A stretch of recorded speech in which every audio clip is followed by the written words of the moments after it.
I think, I wish you could all come and visit our clinic, which we built 2 years ago, because we've mentioned chairs and we've mentioned the interface of the sink and of technology. And my experience when we were building the clinic, I thought, well, we have all these experts who've built many clinics. I'll get my docs. By then I'd hired a bunch of people, and they'll put it together, and I'll come in at the last moment because they'll have it all figured out. Well, I come in at the last moment, and they're showing me a typical room like the one you described. And I said, well, is this the state of the art? What do they do at the Mayo Clinic? What are they doing at Hopkins? What are they? And so they went online and looked, and that was pretty much what they were doing. And I said, it's not good enough. And as a practitioner, I know a little bit about what we need. So what we designed was a room that was a little bit bigger. You walk in, and the table, the bed, whatever you want to call it, where the exam will take place is over here. And there's an ability to pull a curtain so that the door opens on the other side of the curtain. On the other side of the curtain, there's a mirror, there's a hook, and for people who remove, and there's a place to put your clothes so that your underwear on all out somewhere when the doctor comes back in. I don't know if anybody in the room's modest anymore, but we do have patients who are modest and care about these things. As you walk in, the first thing that you come to are a couple of very nice chairs. One for the patient, one for the patient's loved one if they're there. And then there's a little table. There's a big screen TV on the wall, and the physician carries a laptop, okay?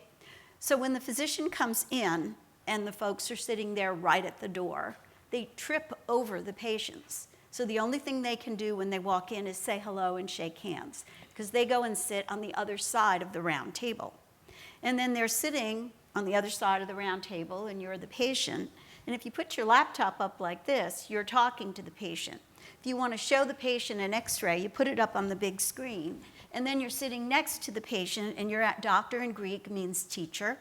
So you become the teacher. You see that little band of calcium that's right underneath your knee? That's chondrocalcinosis, and that's what's causing your problem, and we can fix that. That's what we do. When they're in the exam space, there's a, you know how the desk has all that stuff in it, and they have to go in there, and if you're getting a pap smear, go in and get the things out. If they're doing a prostate exam, get the glove out. Well, we have a thing that we pull out. So here's the table. I'm the doctor. I'm sitting at the end of the table, and let's say I'm going to do a GYN exam. This little cart moves out, and everything is in it, so it's right next to me. I can use it.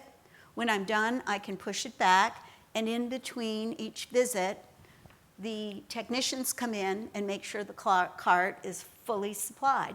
This is not rocket science. And the problem that we have is that the people who make these things don't talk to the people who use these things. Exactly. And I care, so I was not going to let them build the clinic unless modest patients could come in and feel comfortable. And it's not just about making the patient comfortable. It's about making the patient, the nurse, the medical assistant, and the doctor comfortable, because you will not have great medical care until everyone loves being there. And I always hear people talk about, oh, we've shifted our focus from the doctor to the patient. Believe me, you'll get a different situation, but it'll be equally bad. And you've got to have everybody comfortable, everybody happy. And just one more thing, because you mentioned chairs.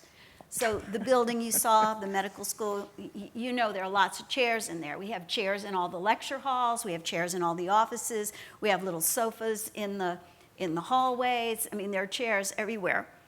And when I was working with my designer, they sent me pictures of chairs and asked me which chairs I wanted. And I said, you can't pick a chair that way. Yeah, here's what we did. The top floor of the temporary building we were in was a shell. There was nothing there. I had them bring me 20 of every chair. So we got 20 auditorium chairs, different styles, 20 office chairs, 20 hallway sofas, 20 exam room chairs, and we had it was about 20 different categories of chairs. And by that time, we were in the temporary quarters. Our charter class had been admitted. So I had 41 students and probably about, at that time, maybe 20 or 30 faculty. And this gets back at making things fun. So here's what I did. I said, our building is coming along. It's time for us to choose the chairs. If you go up to the 4th floor, you're going to see groups of 20 chairs, and they'll tell you what category. And each person had a ballot. And you could rank your top 2 chairs in every category. And I said, it's going to be really fun because at the end, we're going to declare the winning chairs. And we had a big party to celebrate. And what happened was everyone sat, and I asked them to bring me the tally in each group. So then I looked at the top 3 chairs in each group, and I got to pick the chair I liked. But one of the things that has been a great reward for me since the building's up and people come and sit in offices is periodically when someone says to me, gosh, the chairs here are so comfortable. I don't tell them this story, but I just smile because it's about the user. And when you have 70 people sit in 20 chairs, and these 3 are the top 3. You know, you've got little bitty people, you've got big people. You can be pretty sure that that chair is going to please most people. And I think we need to do more things like that, and we need to make it fun because then people take ownership of their buildings, and all kinds of good things happen. And the buildings need to be healthy. We designed our building, if you were in it, you noticed the hallway isn't in the middle with offices on both sides. The hallway is on one side and it looks out at the piazza. It's because everybody can't have an office with a window. So when they walk to the bathroom, when they walk to the elevator, I wanted everybody to have sunshine in their day.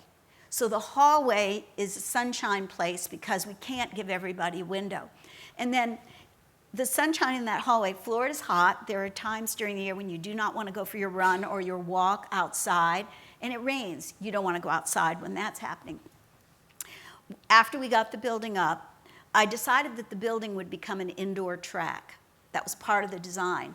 Did you hear this on the tour? Did someone tell you about 1K a day? Okay, so we designed it, and if you walk the entire hug on the 1st floor, go upstairs, 2nd, go upstairs, do the 3rd, go upstairs, do the 4th, and then crisscross and come all the way down. We measured it, it's 1K. And it takes about 10 or 12 minutes if you're just walking at a normal pace. So every time we orient people who come to our building, they talk about the Dean's 1K a day. Everybody gets a lunch break, everybody gets time off, and if you want to stay healthy, you can do at least 1K a day. And sometimes when I'm walking in the hallway, someone will see me and they'll say, are you doing your 1K? You know, and I'll say yes. And sometimes there are groups of people because you can have a meeting, a walking meeting, and do that. And I think it's fun, and it makes working there fun. And I mean, you saw the building, you probably never would have thought about it that way, I mean, without me telling you. And there are all kinds of hidden little things like that in our building that I think should be everywhere. And it should be that we all talk this way all the time, and that we, you know, everywhere we go should be beautiful. The hands of the hug, you notice it was window and window. For those people who don't have offices, on every floor, that section of the building, so it's basically 8 floors, or 8 sections, or 6 if you don't count the 1st floor. If you're in your office on your laptop and you don't have a window, you can go out to the hands of the hug and work there. We have work treadmills there for people to work on. We have sofas, and it's acceptable for people to be doing their work or having a small meeting out there where it's beautiful. And so